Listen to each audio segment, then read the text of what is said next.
কেন জিজ্ঞাসা করেন?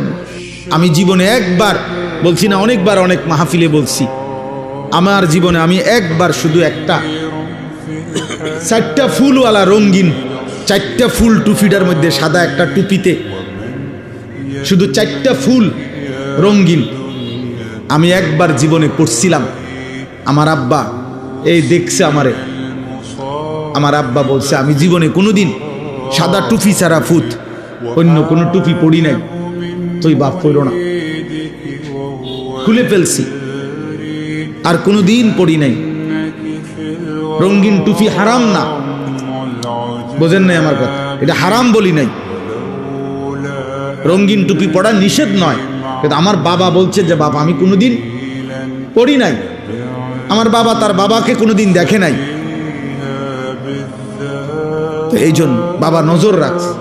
একজন মুসলমান বাবা এটা বলা উচিত যে আব্বা তুমি এটা কি চুল রাখছো, এটা মানুষের চুল না জানোয়ারের চুল, এটা মুসলমানের চুল না মুশরিকের চুল, আপনি এতটুকু বুঝেন না?